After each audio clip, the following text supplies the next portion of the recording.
নমস্কার বন্ধুরা, কেমন আছেন আপনারা সবাই? আশা করছি বন্ধুরা আপনারা সবাই সুস্থ আছেন, ভালো আছেন। অন্যান্য দিনের মতো আজকেও আমি এমন কিছু ছোট ছোট টিপস শেয়ার করব। আশা করছি টিপসগুলি আপনাদের কাজে লাগবে। চলুন দেখে নিই। আমাদের বাড়িতে এই ধরনের অনেক পুরনো ছোট টুকরো সাবান থাকে। সাবান টুকরো হয়ে গেলে আমরা আর কোনো কাজেই ব্যবহার করি না, সেটাকে ফেলে দিই। তো এই সাবানের টুকরোগুলোকে ফেলে না দিয়ে আমরা অনেকটা টাকা বাঁচিয়ে নিতে পারি। এখানে আমি গ্রেটার নিয়ে নিয়েছি। গ্রেটারের সাহায্যে সাবানের টুকরোগুলোকে খুব ভালো করে এইভাবে দেখুন গ্রেট করে নিলাম। একটি পাত্রের মধ্যে 1 গ্লাস পরিমাণ জল নিয়ে নিয়েছি। গ্রেট করা সাবানের টুকরোগুলোকে এবার আমি জলের মধ্যে দিয়ে দিচ্ছি। এই কাজটি আপনারা সঙ্গে সঙ্গে করতে পারেন বা কিছু সময় মানে 1-2 মিনিটের জন্য ভিজিয়ে রাখতে পারেন। এখানে আমি 1-2 মিনিটের জন্য ভিজিয়ে রাখব। তারপর গ্যাসের মধ্যে এই পাত্রটিকে বসিয়ে দেব। গ্যাসের ফ্লেমটাকে মিডিয়ামে রেখে খুব ভালো করে এটাকে ফুটিয়ে নেব। কিছু সময় পরেই দেখা যাবে সাবানের টুকরোগুলো খুব ভালো করে জলের সঙ্গে মিশে গেছে। যখন মিশ্রণটা হালকা ঘন হতে শুরু করবে তখন আমরা এটাকে বন্ধ করব। দেখুন এটা কিন্তু অনেকটাই ঘন হয়ে গেছে, তাই এবার বন্ধ করে দিচ্ছি আর ঠান্ডা করে নেব। এখনও দেখে মনে হচ্ছে পাতলা, কিন্তু ঠান্ডা হলে এটা ঘন হয়ে যাবে। এই দেখুন ঠান্ডা হয়ে গেছে পুরোপুরি, কিন্তু এটা এখন ঘন হয়ে গেছে। আমরা যে বাড়িতে হ্যান্ড ওয়াশের বোতল ব্যবহার করি তার মধ্যে এটাকে আমি ঢেলে নিলাম। এবার আমি এর ঢাকনাটা আটকে নেব। এই ধরনের হ্যান্ড ওয়াশ আমরা অনেকটা টাকা দিয়ে কিনে আনি, তাই বাড়িতেই ছোট টুকরো সাবান দিয়ে দেখুন কত সুন্দর হ্যান্ড ওয়াশ তৈরি করে নিতে পারি। এতে আমাদের অনেকটা টাকাও বেঁচে যাবে, আর যে সাবানের টুকরোগুলো আমাদের অপচয় হতো সেটাও হবে না। ভালো লাগলে ট্রাই করে দেখবেন আপনারাও। পরবর্তী টিপসটি চলুন দেখে নিই। এখানে একটি পাত্রের মধ্যে বেশ কিছুটা পরিমাণ আমি নিয়ে নিয়েছি জল। জলের মধ্যে দিয়ে দেব 1 চামচ পরিমাণ খাবার নুন। খুব ভালো করে নুন দিয়ে এটাকে আমাদের মিশিয়ে নিতে হবে। কি কাজে ব্যবহার করব চলুন দেখে নিই। বাজার থেকে ভেন্ডি, উচ্ছে এই ধরনের সবজিগুলো কিনে আনি, দেখা যায় একেবারে টাটকা ফ্রেশ থাকে, কিন্তু এই ধরনের সবজিগুলোতে রং মেশানো থাকে, কেমিক্যাল দেওয়া থাকে। অনেক সময় ছোট বাচ্চারা, বয়স্করা, বড়রাও স্বাস্থ্যকর খাবার খাওয়ার পরেও দেখা যায় অসুস্থ হই। তাই এই ধরনের সবজিগুলোকে এইভাবে নুন জলের মধ্যে দিয়ে যদি আমরা 1-2 মিনিটের জন্য একটু ভিজিয়ে রাখতে পারি, যদি কোনো রং বা কেমিক্যাল থাকে খুব সহজেই উঠে যাবে। তারপর এটাকে আমরা কেটে রান্না করব, তাহলে আমাদের শরীর কিন্তু অসুস্থ কম হবে। চলুন পরের টিপসটি দেখে নিই। এই ধরনের ছুরি বা কাঁচি আমরা অনেক সময় অনেক দরকারে ব্যাগে করে নিয়ে যাই, কিন্তু সমস্যাটা কি হয়, ব্যাগে করে নিয়ে যাওয়ার সময় ব্যাগে থাকা অন্যান্য জিনিসপত্র এই ছুরি কাঁচির কারণে কেটে যায়, বা বের করতে গেলে আমাদের বড়দেরও হাত কেটে যাওয়ার সম্ভাবনা থাকে। তাই কিভাবে এটাকে আমরা নিয়ে যেতে পারি, ব্যাগে থাকা জিনিসও নষ্ট হবে না, আমাদের হাতও কাটবে না। ছুরিটার জন্য এখানে আমি কিছুটা ফয়েল পেপার নিয়ে নিয়েছি।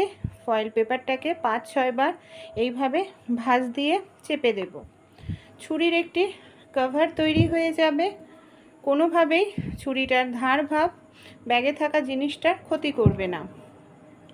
আর কাঁচির জন্য আমাদের বাড়িতে যে এই ধরনের স্ট্র থাকে, আমি কিছুটা পরিমাণ দেখুন স্ট্র কেটে নিয়েছি, কাঁচির মুখে এইভাবে লাগিয়ে দিলাম। কাঁচিটার মুখ টাইটভাবে আটকে থাকবে, খুলবে না। এবার আমরা খুব সহজেই ব্যাগে যে কোনো জায়গায় এটাকে নিয়ে যেতে পারবো। অনেক সময় কি হয়, আলুর আমরা নানা রকম রেসিপি তৈরি করি, আলু সেদ্ধ করে নিই, কিন্তু দেখা যায় আলুটা প্রচণ্ড পরিমাণ গরম থাকে আর ঠান্ডা করারও সময় থাকে না, বা জলে ঠান্ডা করতে গেলে আলুর টেস্টটাও নষ্ট হয়ে যায়। এই ধরনের যে ঝাঁঝরি থাকে আমাদের বাড়িতে, কাঁটা চামচ নিয়ে নিয়েছি, ঝাঁঝরির ওপর আলুটাকে এইভাবে রেখে হালকা করে একটু চাপ দেব, তাহলেই সেদ্ধ আলুটা নিচে পড়ে যাবে আর আলুর যে খোসাটা রয়েছে না, সেটা ঝাঁঝরির ওপরেই এইভাবে দেখুন আটকে থাকবে। গরম আলুর খোসা খুব দ্রুত আমরা এই পদ্ধতিতে ছাড়িয়ে নিতে পারবো, সময়ও বেঁচে যাবে, আলুর যে টেস্ট সেটাও বজায় থাকবে। তাই ভালো লাগলে এই আইডিয়াটি অবশ্যই আপনারাও কিন্তু ট্রাই করতে ভুলবেন না। আর এইভাবে আলুর খোসা ছাড়ালেও খুব দ্রুত আলুর খোসা কিন্তু ছাড়ানো হয়ে যায় গরম আলুর। কোন টিপসটি ভালো লাগলো কমেন্ট করে অবশ্যই জানাবেন। চলুন পরের টিপসটি আমরা দেখে নিই। একটি পাত্রের মধ্যে কিছুটা পরিমাণ হলুদ নিয়ে নিয়েছি, সেই সঙ্গে এখানে আমি কিছুটা পরিমাণ সাদা কালারের টুথপেস্ট নিয়ে নিলাম, সামান্য পরিমাণ একটু জল নিয়ে নেব। খুব ভালো করে সবগুলো উপকরণ এবার মিশিয়ে নেব। এই যে মিশ্রণটা তৈরি করে নিলাম, এই মিশ্রণটাকে আমরা কি কাজে ব্যবহার করব চলুন দেখে নিই। আমাদের বাড়িতে যে প্রেসার কুকার আমরা রেগুলার ব্যবহার করি, দেখা যায় প্রেসার কুকারের ভেতরটা এইভাবে লাল দাগ হয়ে যায়, যেটা সহজে উঠতে চায় না, আর পরিষ্কার করতে গেলে অনেকটা ঘষা মাজা করতে লাগে। এইভাবে হলুদ আর টুথপেস্টের মিশ্রণ দিয়ে আমরা যদি কিছু সময় একটু ডলি, তাহলেই কিন্তু প্রেসার কুকারের ভেতরে যে লাল দাগ হয়ে যায় সেটা কিন্তু খুব সহজেই উঠে যাবে, এমনকি পরিষ্কার সাদা ধবধবে হয়ে যাবে। এইভাবে আমি কিছু সময় ডলে নিয়েছি। এবার আপনাদের নর্মাল জল দিয়ে ধুয়ে রেজাল্ট দেখাচ্ছি। দেখুন কতটা সুন্দর পরিষ্কার হলো।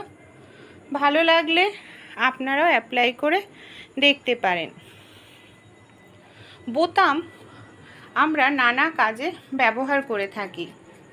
অনেক সময় এই বোতামগুলোকে এখানে সেখানে রাখি, আর যখন প্রয়োজন তখন আমরা খুঁজে পাই না, খুবই মুশকিলে পড়তে হয়, এমনকি এইভাবে রাখলে এখানে সেখানে হারিয়েও যায়। আমাদের বাড়িতে এই ধরনের অনেক পুরনো সেফটি পিন থাকে। আমরা যদি বোতামগুলোকে এইভাবে সেফটি পিনের ভেতর সবগুলো বোতাম ঢুকিয়ে রাখি, বোতামটা একটি নির্দিষ্ট জায়গায় থাকবে, এমনকি বোতামগুলো হারিয়ে যাওয়ার কোনো রকম সম্ভাবনা থাকবে না। যখন আমাদের প্রয়োজন তখন আমরা সেফটি পিন থেকে বের করে বোতামগুলোকে ইউজ করতে পারবো। চলুন পরবর্তী টিপসটি আমরা দেখে নিই। ছোট্ট সূচে সুতো পরাতে আমাদের অনেকেরই খুবই অসুবিধার মধ্যে পড়তে হয়, বিশেষ করে বাড়িতে যে বয়স্ক মারা থাকেন তাদের এই সমস্যাটা আরও বেশি হয়।